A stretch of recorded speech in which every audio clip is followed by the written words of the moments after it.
Hello मैत्रिणींनो, माझ्या चॅनलमध्ये तुमचे स्वागत आहे। आज आपण बघणार आहोत मुगाचा डोसा कशा प्रकारे तयार करायचा। मोड आलेल्या मुगाचा डोसा आपण तयार करणार आहोत। हे बघा, मी मोड आणून घेतलेले आहेत स्प्राउट मेकरमध्ये मुगाला। या पद्धतीने असे थोडेसेच मोड आलेले मुगामध्ये जास्त प्रोटीन असतात, म्हणून याच पद्धतीने आपण मोड आलेले मूग घ्यायचे आहेत। त्यानंतर हे मी मिक्सरमधून काढणार आहे। थोडंसं पाणी टाकून त्यामध्ये आपण ते मिक्सरमधून काढून घेऊयात आणि त्याचं मीडियम असं बॅटर आपण तयार करणार आहोत। मोड आलेली मूग आपल्या तब्येतीसाठी खूप छान असतात आणि नेहमी मुगाची उसळ खाऊन आपल्याला कंटाळा येतो, म्हणून कधीतरी वेगळं काहीतरी म्हणून आपण मुगाचा डोसा तयार करणार आहोत। मुगामध्ये खूप जास्त प्रोटीन असतात आणि ते आपल्या तब्येतीसाठी छान असतात। अशा पद्धतीने आपण हे मिक्सरमधून काढून घेतलेले आहेत। त्याचं ह्या पद्धतीने बॅटर तयार झाले। मीडियम असं काढून घ्यायचे, खूप जास्त पातळी नको आणि खूप घट्टही नको। मीडियम बॅटर आपण ह्या ठिकाणी तयार केलेलं आहे। त्यानंतर आपण त्या बॅटरमध्ये घालणार आहोत लसूण आणि अद्रकची पेस्ट, चवीपुरतं तिखट, मीठ,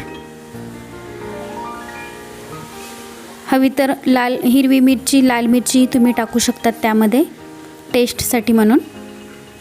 अशा पद्धतीने आपण बॅटर हे मीडियम तयार केलेलं आहे। या ठिकाणी मुगाची उसळ मुलांना डायरेक्ट आवडत नसेल तर अशा पद्धतीचा डोसा जर आपण तयार करून दिला तर मुलं ते आवडीने खातील, म्हणून आपण ह्याचा डोसा बनवूयात। या पद्धतीने मी चवीपुरती लाल तिखट, हळद आणि मीठ टाकून घेतलेले आहे। लसूणची त्याची पेस्ट पण टाकून घेतली आहे, अद्रकची, आणि ते सर्व व्यवस्थित मिक्स करून आपण नेहमीचा डोसा ज्याप्रमाणे तयार करतो त्याचप्रमाणे या ठिकाणी आपण तयार करून घेऊयात।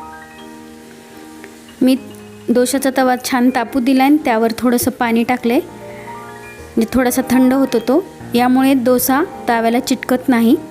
ते पाणी पूर्ण सुकल्यानंतर त्यावर आपण आपलं बॅटर टाकून घेऊयात। बॅटरमध्ये आपण कोथिंबीर, कांदा टाकला तरी चालतो, त्यामुळे आणखी टेस्ट वाढते।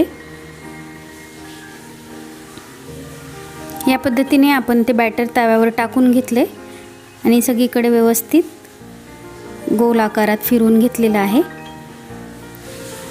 अशा पद्धतीने फिरवून ब्राऊन होईपर्यंत हा आपल्याला तव्यावर ठेवायचा आहे। मीडियम फ्लेमवर गॅस केलेला आहे मी। हा डोसा आपल्या नेहमीच्या डोशाप्रमाणे कडक होत नाही, कारण ह्यामध्ये फक्त मूग आहेत। तुम्ही ह्याला कडक होण्यासाठी यामध्ये तांदूळ आणि उडदाची डाळ जर मिक्स केली तर हा कडकही होतो, पण हा मुगाचा डोसा हा कडक होत नाही, मऊ राहतो, पण चवीला खूप छान लागतो आणि हा डोसा पौष्टिक असतो। तुम्हाला मी मगाशी सांगितल्याप्रमाणे मुगामध्ये प्रोटीन असल्यामुळे हा डोसा खाण्यासाठी खूप पौष्टिक असा आहे। त्यानंतर थोडंसं खालून ब्राऊन झाल्यानंतर मी वरतून थोडंसं तेल टाकून घेतलेलं आहे, यामुळे आणखी डोस्याला चांगली टेस्ट येईल। या पद्धतीने खाली पूर्ण ब्राऊन झाल्यानंतर त्याला मी पलटून घेतलेला आहे। अशा पद्धतीने आपला तयार झाला आहे मुगाचा डोसा, पौष्टिक असा। ह्या पद्धतीने सांबार बरोबर किंवा आपली जी डोशाची चटणी असते त्याबरोबर आपण हा सर्व करू शकतो। तुम्ही माझ्या चॅनलसाठी नवीन असाल तर सबस्क्राईब करा, व्हिडिओला लाईक करा आणि कमेंट द्यायला विसरू नका। धन्यवाद।